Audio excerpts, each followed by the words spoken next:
¿Por qué tenemos tantas versiones de la Biblia o tantas traducciones de la Biblia? Es más, la pregunta es, ¿tenemos muchas traducciones de la Biblia? Es una pregunta importante. Y creo que es pertinente recordar algunas de ellas y saber por qué existen. Y ver, además, de qué han servido que tengamos tantas. O incluso hoy día es importante saber por qué hay controversia sobre algunas de ellas. ¿Están de acuerdo? ¿Qué es la Biblia? Es la primera pregunta. Bueno, la Biblia es el mensaje de parte de Dios que, utilizando medios humanos, le entregó justamente a esta humanidad para la posteridad, de manera que esta humanidad conociera la voluntad de Dios, entendiera por qué era necesaria la salvación, y pudiera reconectarse, entenderse y recibir el mensaje completo de parte de Dios de una forma que lo pudiera entender, para que entendiéndolo lo pudiera vivir. ¿Ok? Y aquí es donde viene el primer problema, porque esto es para la humanidad, ¿sí? Para la humanidad.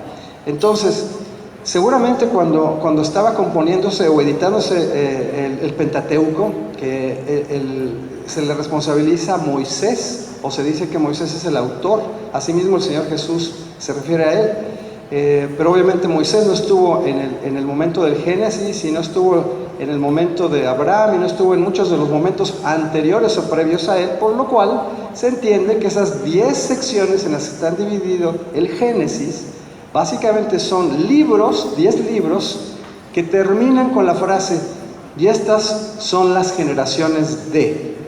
Está muy interesante esa parte, porque la primera parte donde usted ve esa frase, los Toledot, las generaciones de, es justamente en el segundo capítulo de Génesis, en el primer versículo. Y es muy interesante lo que dice ahí, porque esas son las generaciones de ¿qué? ¿O de quién? Bueno, resulta que terminando todo el acto de la creación en la primera semana, termina justamente esa semana con la frase que dice que esas fueron las generaciones de todo lo anterior que el Señor creó, y todo lo anterior que el Señor formó. Y de ahí en adelante hay un brinco desde el 2.1 hasta el 5.1, 5.2, que habla de las generaciones de Adán, y luego vienen los hijos de Adán, y luego vienen todos los demás, 10 secciones que Moisés obviamente no pudo haber escrito, él no las pudo haber escrito. Incluso hay tantos detalles a nivel geográfico, a nivel político, a nivel orográfico, a nivel de los ríos, de la atmósfera, que es muy difícil que todo eso haya sido inspirado a Moisés. Pero está muy fácil si eso se lo concedió o le concedió a cada uno de esos 10 patriarcas del Génesis, escribirlo el Señor en rollos, sefers.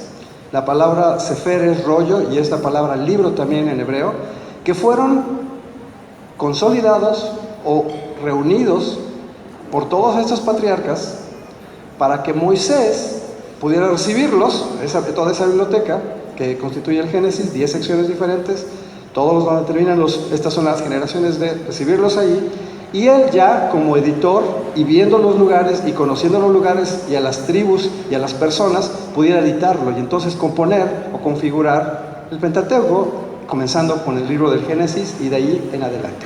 ¿Ok? Eso es muy, muy, muy importante, porque lo que Dios quiso hacer, lo hizo sin ningún problema, lo hizo a través de medios humanos, y lo hizo asegurándose de que todos los del tiempo de Moisés y posteriores entendieran el mensaje que estaba contenido en esos 10 libros del Génesis. Pero todavía hay más de los 10 libros del Génesis. Todavía hay profetas, todavía hay historia, todavía hay libros de sabiduría, todavía hay libros apocalípticos, todavía hay más adelante los evangelios, y más adelante las cartas y los hechos de los apóstoles, y finalmente el Apocalipsis, y todo un mensaje queda configurado con un solo objetivo: para que nosotros lo entendamos.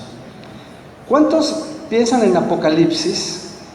Y dígame esto así rápido, ya no los voy a tomar por la sorpresa que quería, pero piensa en la palabra Apocalipsis.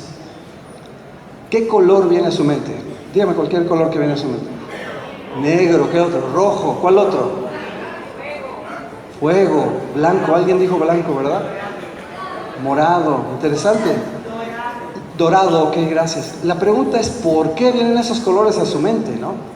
Es más, esto ha pasado en casi todos los lugares donde yo lo he preguntado. Uno de los primeros colores, las primeras reacciones a Apocalipsis son hacia el negro, hacia el gris, hacia el rojo, hacia lo feo, hacia lo qué susto, ay, auxilio, esto está terrible, lo que sea. La pregunta ahorita es, ¿cuántos han leído el Apocalipsis de corrido por lo menos una vez? Ok, y eso, quédense así con su mano levantada, por lo menos. Esos que están con su mano levantada, que han leído de corrido en aproximadamente 1 hora y media, 1 hora 15, depende de qué tan rápido quiera leerlo, quiera disfrutarlo, 2 horas.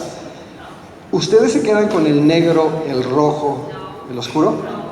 Es muy interesante, porque justamente la primera cosa que dice, de las primeras cosas que dice el Apocalipsis en el primer capítulo es, bienaventurado, bienaventurado. ¿What? Pero sí.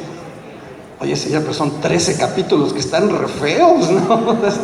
Oye, que si viene la tribulación y que la bestia es soltada y el anticristo. ¡Ey!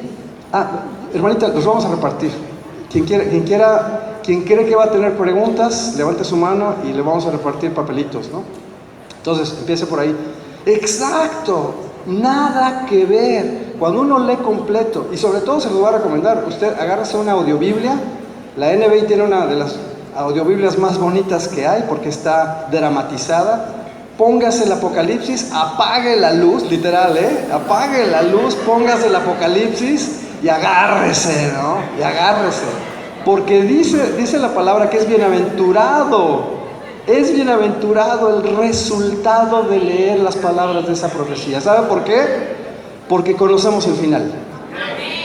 No importa lo que venga, bueno, sí importa, va a importar y todo eso, pero no importa para el final, que es todo lo feo que parece que hay, todo lo terrible que va a suceder, porque el Rey de Reyes y Señor de Señores va a descender con poder y todo eso va a raer de allí y va a restaurar todas las cosas para unirlas a Él. Alguna vez escuché a un hermano que se llamaba Miles Monroe decir algo sumamente importante.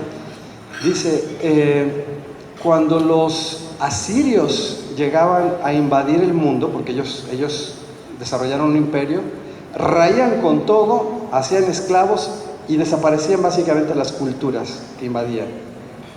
Los babilonios hicieron prácticamente lo mismo, llevándose de Israel a Daniel y a sus amigos. ¿Se acuerdan de todo eso? Los griegos eran un poquito más relajados, pero a ellos no les importaba gran cosa eso, siempre y cuando todos hablaran griego, por ejemplo, es decir, invadían la cultura. Pero esto lo dijo, yo no sé si lo escribió en algún libro, a lo mejor lo escribió en algún libro, pero Miles Monroe dijo que cuando el Imperio Romano comenzó a operar, el Imperio Romano se portó de una manera muy diferente a lo que hicieron todos. Lo que el Imperio Romano llegaba era a establecerse, a cobrar impuestos, a apropiarse, pero todo lo dejaba igual. Y eso es interesante, porque es en medio del Imperio Romano en el que todo lo dejaba igual para la cultura, para la religión, para los ritos, los rituales y demás, que todo siguiera como estaba, nada más págame impuestos y te exploto nada más, pero todo que quede igual. Fue exactamente en el momento en el que el Señor Jesús vino a la tierra a nacer, y debido a los sistemas de comunicación del Imperio Romano, la iglesia primitiva creció como fuego y se expandió por todo el mundo conocido, al grado de que Pablo pudo haber llegado a España si no hubiera sido porque tenía que quedar atrás en Roma, ¿no?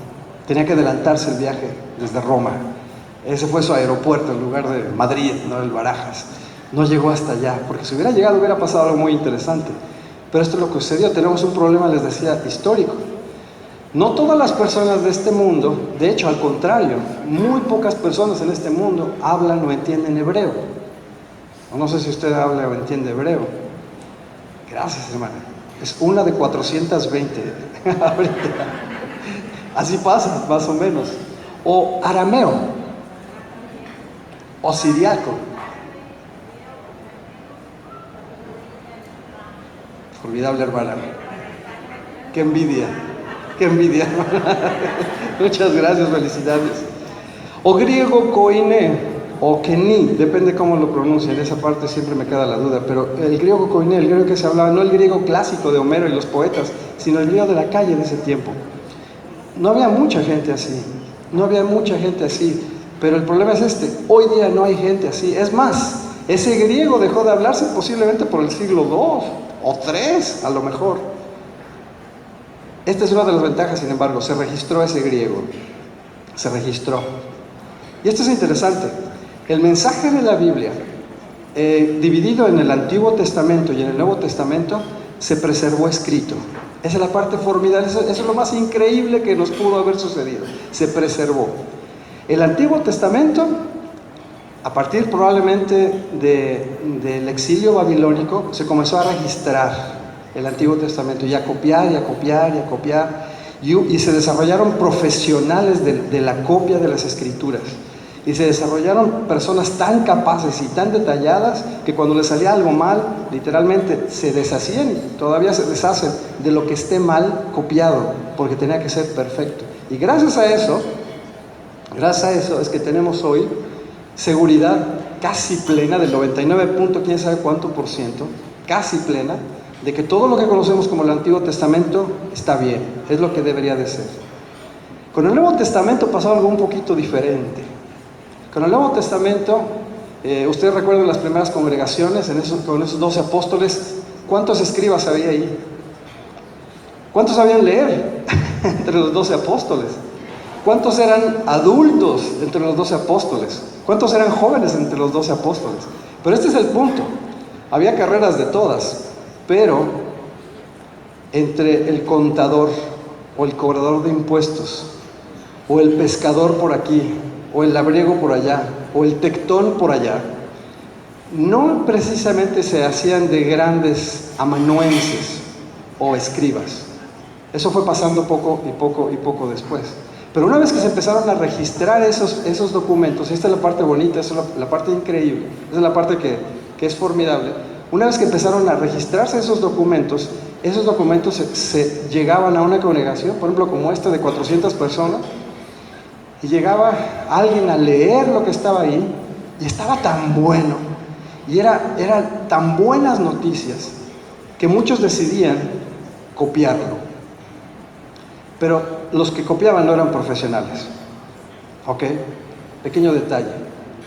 Sin embargo, cada vez que se copiaba una vez, era muy probable que esa copia, cuando la persona se iba donde vivía, lo volviera a copiar más y más y más. Y algunos se fueron más para el área del cercano oriente, y algunos se fueron al norte de África, y algunos se fueron hacia Europa y más hacia el norte. Algunos empezaron a copiarlo y traducirlo al armenio o al siriaco, o en África al copta o al etíope. Ese fenómeno fue increíble, y se empezó a desarrollar de manera que hay muchas, en un momento de la historia, muchas copias de lo que conocemos como el Nuevo Testamento. Pequeño problema. No solo no éramos profesionales, o nuestros hermanos de la iglesia primitiva no eran profesionales para copiar, tampoco eran profesionales para guardar. Es más, tratábamos de hacer ediciones bien económicas.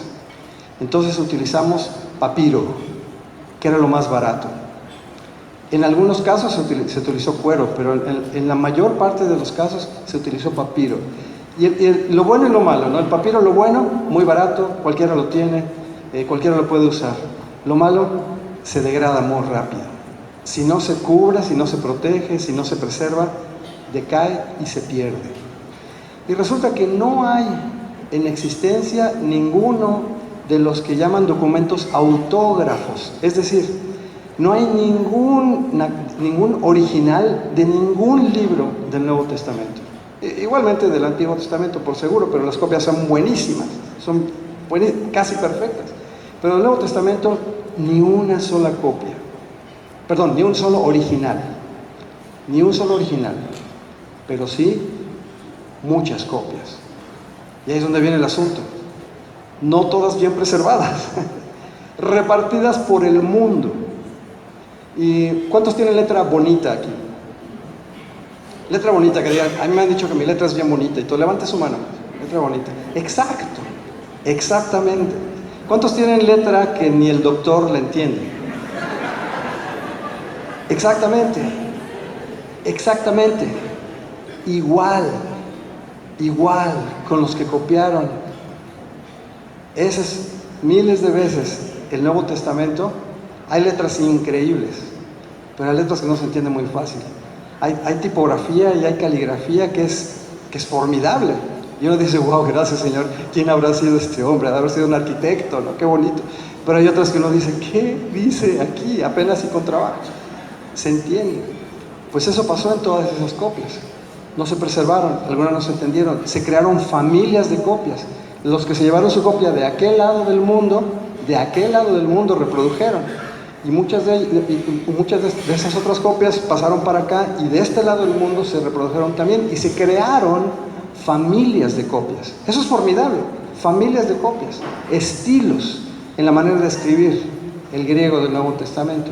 Pasaron muchas cosas que a final de cuentas, con el paso del tiempo, con la persecución, con la introducción de lo que conocemos como la Edad Media, un tiempo en el que no solo la gente no podía leer, sino que no querían que se leyera para nada. Había una élite de personas que estaban congregando todos los conocimientos y a la gran mayoría no les dejaban hacerlo. Con eso y muchos otros problemas, muchas de esas copias se perdieron. Muchas de esas copias no estaban accesibles. Y aquí es donde entramos un poquito en materia. Muchas de esas copias no pudieron ser consultadas, de hecho, cuando nuestros grandes traductores de la Biblia, ojo, comenzaron a trabajar. ¿Por qué digo nuestros grandes traductores de la Biblia? Porque ¿en qué idioma leemos? ¿En qué idioma hablamos? ¿En qué idioma soñamos? En español, ¿no?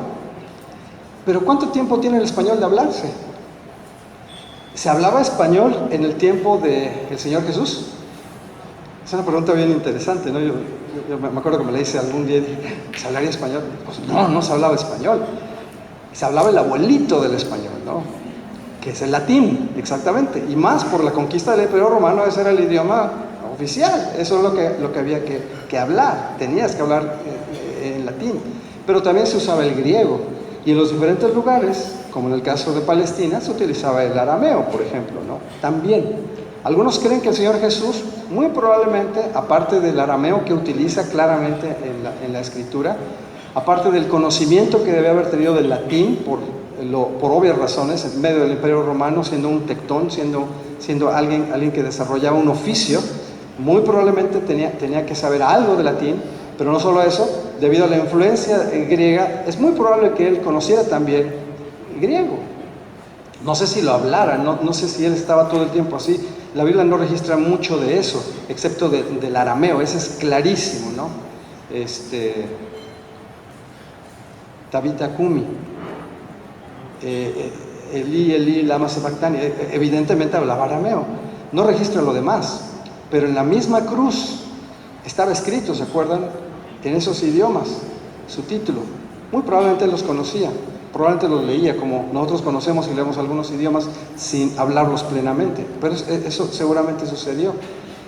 Este es el problema, sin embargo, no existía el español no estaba allí, el español nació como por el año 1000, mucho más tarde, 10 siglos más tarde. ¿Realmente hay tantas traducciones de la Biblia?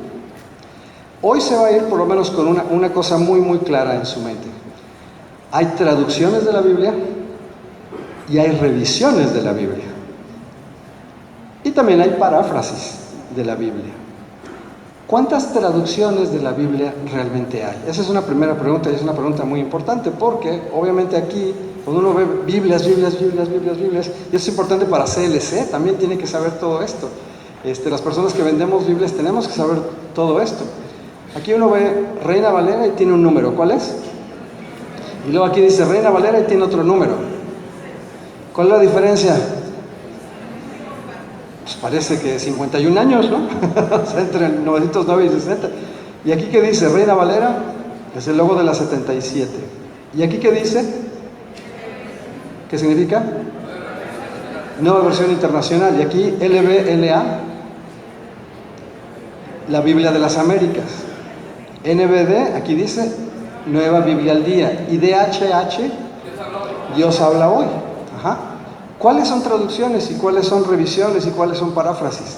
Esa es una primera pregunta que usted debe saber responder, porque a partir de eso es de donde comenzamos nosotros a construir lo que entendemos de la Biblia y por qué las Biblias como las utilizamos hoy, por qué es importante que tengan estos componentes nuevos. ¿Por qué es importante que tengan estos componentes nuevos? Vamos a ver si nos da tiempo de todo lo que quisiera yo decirles esta noche, ¿no?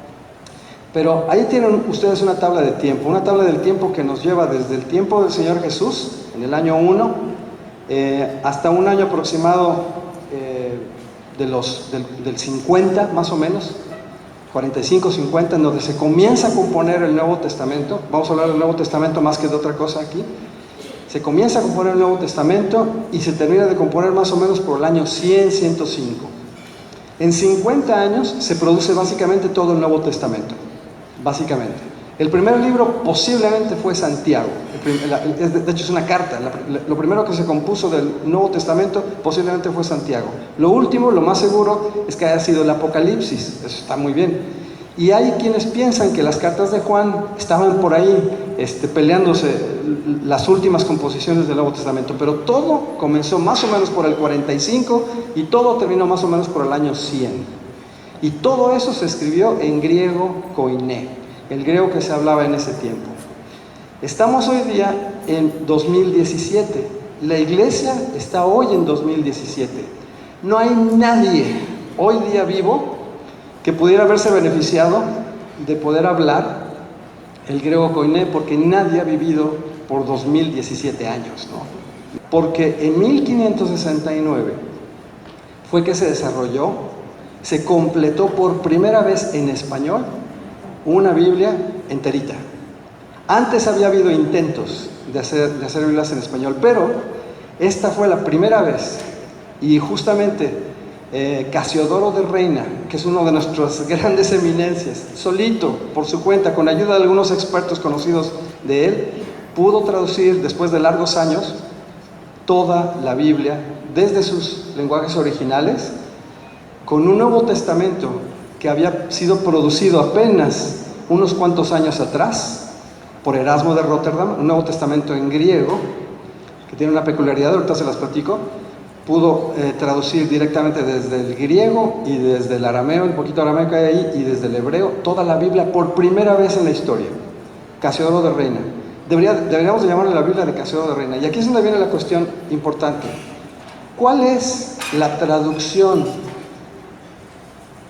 de Reina? La traducción de Reina es justamente la que él pudo desarrollar, que publicó el 28 de septiembre, el cumpleaños de una de mis hijas, de mi primogénita, el 28 de septiembre de 1569, en español de 1569. Esto es importante. Mi hermano Marcos, ¿verdad? ¿Dónde estás? Ah, ok. Vente acercando un poquito. Déjenme leerles algo que tengo aquí. A ver si me permiten leerles esto. Quiero que adivinen de dónde saqué esto que voy a leer, ¿ok? Listo. Está bien fácil, la verdad está bien fácil, pero déjenme ver si lo puedo interpretar bien y a ver si lo puedo acentuar mejor. Oh princesa Dulcinea, Señor... ¿Qué pasó? ¿Qué? ¡Alto! Momento, y esto ya está en caracteres modernos. Escuchen esto, ahí va otra vez. Quiero que me lo traduzcan. O sea, esto es español, pero la pregunta es: ¿español de cuándo? Y lo leí mal. Debería haber leído esto. Oh princesa Dulcinea, señora de este cautivo corazón, mucho agravio me habedes fecho en despedirme y reprocharme con el riguroso afincamiento de mandarme no parecer ante la vuestra fermosura. Plégaos, señora, de membraros deste vuestro sujeto corazón, que tantas cuitas por vuestro amor padece. Por favor, ayúdenme, porque esto es español del siglo XVI. ¿Entendieron todo? No me digan eso. Aquí cerquita mi hermano Marco,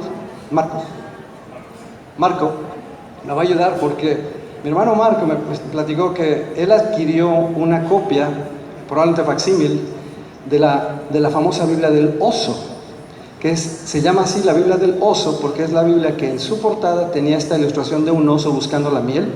¿Lo pueden ver ahí? En referencia clara al Salmo 119, donde es más dulce que la miel tu palabra, más que la que destila del panal, ¿se acuerdan?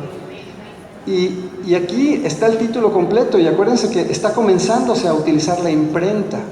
Entonces la imprenta, no precisamente un tipógrafo habría compuesto hoy algo como lo que está aquí, pero mi hermano Marco, ¿quieres leer todo lo que dice ahí? Sí. La Biblia, que es los sacros libros del Viejo y Nuevo Testamento, trasladada en español. En el hebreo me quedo. La palabra del Dios nuestro permanece para siempre. 4:40. Sí. No te vayas. 1569 es el año. Es el año, el número romano en el que se compuso. Estos son los hechos rápidos. Publicada en ese año, traducida por Casiodoro de Reina, conocida como la Biblia del oso. Esta es la traducción original al español, pero es una traducción original al español del siglo XVI. Un español que no hablamos hoy. Y revisada por primera vez, esta parte me gusta mucho, revisada por primera vez 33 años después, en el año 1602, que fue el mismo año que se murió también don Cipriano de Valera. Ese mismo año, Cipriano de Valera, un amigo y también condiscípulo de don Casiodoro de Reina. A partir de 1602 es que se conoce a esta traducción original en 1569, revisada en 1602 como la Biblia Reina Valera. ¿Pero qué es lo que se conoce? Se conoce la revisión de 1602. De hecho, hubo un tiempo en el que le decían la Biblia de Valera, ni siquiera de Reina. Es increíble lo que hacemos de repente con los libros. Pero metámonos un poquito más al interior de esto. ¿Qué dice aquí, mi hermano? Es un gran problema. Primero libro de Moi, fen llamado comúnmente Génesis. ¿Puedes leer algo que está ahí? Capítulo 1. Está por aquí. Sí. Y dijo Dios, sean luminarias en el firmamento de los cielos para separar el día y la noche, y sean por lumbreras y por tiempos determinados por días y noches y años. Gracias, hermano. Gracias. Muchas gracias, Marco. No está fácil leer la Biblia originalmente traducida en el español de 1569. Por eso, 33 años después, tenía que haber sido revisada. Y la tipografía comenzó a cambiar también. ¿Ven esto, el libro de los Salmos? A lo mejor no se ve muy bien de allá. Yo lo planeé para explotarlo lo más posible.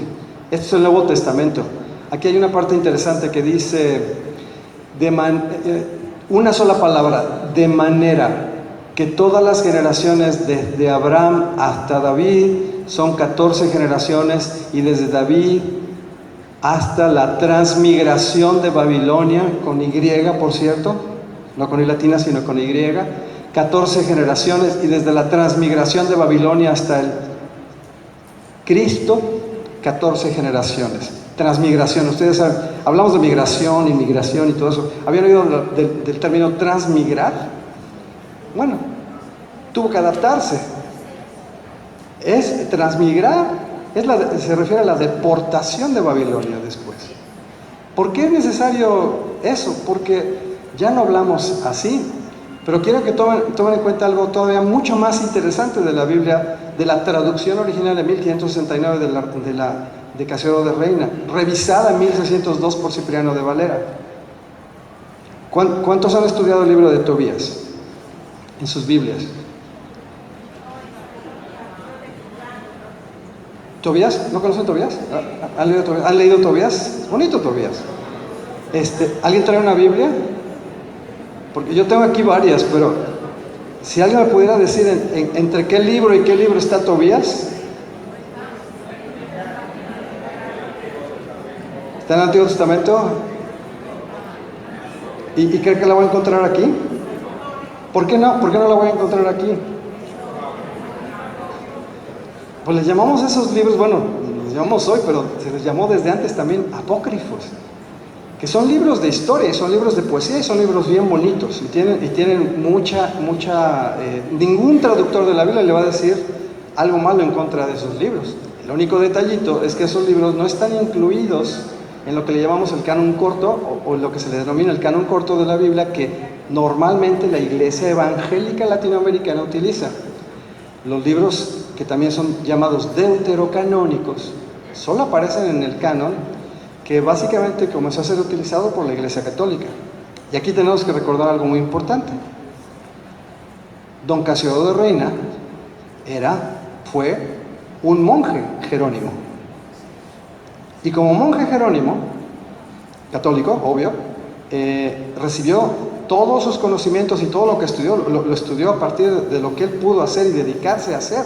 Y esta es la parte interesante. Él siguió a Lutero, mismos años, es más o menos los mismos años, y nuestro querido Casiodoro de Reina siguió a Lutero en la Reforma y se convirtió en parte de la Reforma y un reformador. Pero los libros deuterocanónicos, y esto es algo bien interesante, permanecieron allí un buen rato. Y estoy hablando nuevamente de la traducción original, la Biblia que conocemos hoy como Reina Valera. Se publicó en 1569, pero como decíamos, en 1602 ya necesitaba una revisión, la hizo Cipriano de Valera y a partir de entonces se conoce como Reina Valera. Pero casi 100 años después, que no se tocó, se hizo una nueva revisión por don Sebastián de la Encina. Hay mucho que se puede platicar de todo esto, pero no lo vamos a hacer. Y fue hasta 1826 que dejaron de publicarse los libros deuterocanónicos. Déjenme decirlo de esta forma, no quiero que nadie se ofenda, sobre todo si son amigos míos, pero nadie habría objetado que la Biblia Reina Valera fuera una Biblia católica. Nadie habría objetado eso hoy día en particular. ¿Por qué? Porque hasta 1826 la Biblia Reina Valera contenía los libros deuterocanónicos. No había ningún problema, eran parte de esto, habían sido traducidos y ahí estaban. ¿Entendido? Ojo con esto, porque todo esto nos está llevando a un lugar interesante. En 1831 se hace una revisión del Nuevo Testamento. Espero que todos estén contando cuántas van, ¿no? ¿Alguien la está contando o qué? Por la Sociedad Bíblica de Glasgow, nuestros hermanos ingleses tuvieron mucho que ver. 1850, revisión impresa en Nueva York por la Sociedad Bíblica Americana. 1861, revisión de la Sociedad Bíblica Británica Extranjera. 65, siglo XIX todavía, revisión a fondo realizada por Ángel de la Mora y Enrique Pratt. En el 69 se publica por la Sociedad Británica, en ocasión del tercer centenario de la Reina Valera, una Biblia más, igualmente revisada. En el 1882, en Barcelona, se hace otra revisión más. Me voy a ir un poquito más rápido. Las ciudades bíblicas en 1890, ya nos estamos acercando, hacen otra revisión. En el 95, una más del Antiguo Testamento, del que se publicaron solo 500 ejemplares y no se hizo más, desafortunadamente. Y en 1909, por fin algo que conocemos, algo que hemos oído, se hace una revisión más, publicada por la Sociedad Bíblica. Y en 1960, o sea, 51 años después, se hace otra revisión más, esta auspiciada por la Sociedad Bíblica, en la cual colaboran, y esto es peculiar, de la 1960, por primera vez, eruditos, tanto españoles, antes no eran españoles, ¿se acuerdan? Españoles, eran ingleses, otros, pero en esta ocasión, eruditos españoles y latinoamericanos. Y quizá, eso es parte de la razón por la que se ha arraigado de tal forma nuestra si contaron igual, ustedes me dicen, o si contaron diferente, nuestra treceava revisión de la traducción original de Cipriano, de Casero de Reina, de la Biblia de 1569. Treceava revisión.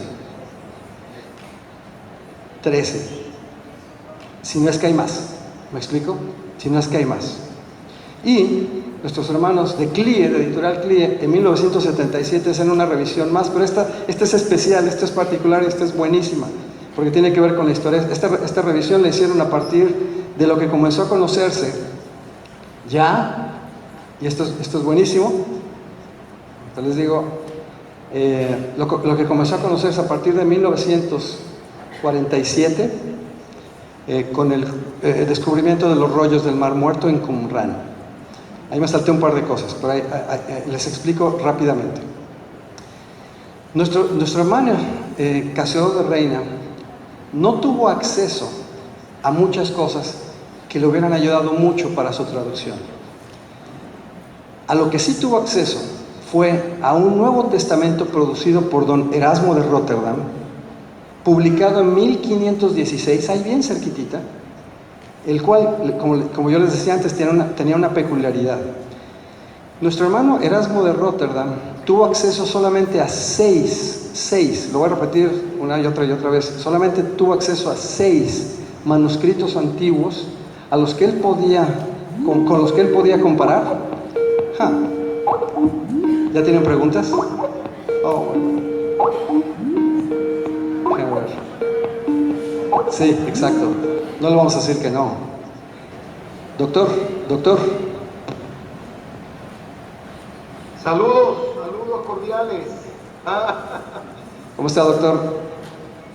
Muy bien, muy bien. Perfecto. Doctor, aquí hay una primera pregunta. Dice, ¿cómo se puede obtener la traducción original del hebreo o arameo? ¿Y cómo es que se puede confiar en esa fuente, doctor? Mira, los documentos originales se llaman autógrafos y nosotros no poseemos ningún autógrafo de ningún libro de la Biblia. Lo que poseemos son manuscritos, copias de manuscritos y copias de esas copias.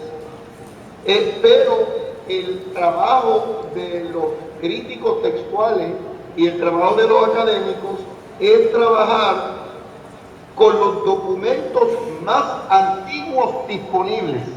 Y como tú estás en este momento en Panamá, miren lo que tengo, porque me traje de la oficina un facsímil de la copia más antigua del texto de Isaías, que fue descubierto en Qumrán. Y déjame ver si lo puedo sacar, ya existe y lo puedo sacar. Entonces, este facsímil, uno similar a este, es el que utilizamos para traducir las Biblias y presentar los manuscritos del Nuevo Testamento y del Antiguo. Miren, no lo puedo sacar, está aquí, miren. Está aquí. No, lo saqué, mírenlo. Para que tengan una idea, este es el facsímil descubierto en la cueva número 1 de Qumrán. Aquí está todo el facsímil copiado de manera electrónica, y este es copia, ¿verdad?, del documento más antiguo que nosotros poseemos para traducir de la Biblia. Es el texto de Isaías, el libro de Isaías, que se descubrió en la primera cueva de los documentos de las cuevas del Mar Muerto en Qumrán. Y esos son los que utilizamos. Gracias, doctor. Tengo otra pregunta más aquí, doctor. La pregunta lo voy a ver aquí, aunque el público está, o la audiencia está aquí atrás de usted, pero lo están viendo en la pantalla, lo están viendo un poquito más grande, así que lo ven y lo escuchan bien, doctor. Oh, qué bueno. La pregunta es, ¿por qué de tantos manuscritos encontrados solo se escogieron los que hoy están en la Biblia? No está muy clara la pregunta, pero contesto de la siguiente manera. Sí se encontraron muchos manuscritos. Por ejemplo, en Qumrán se han encontrado, esto lo explico en mi libro sobre los documentos del Mar Muerto, pero en Qumrán se descubrieron como 20.000 pedazos de manuscritos.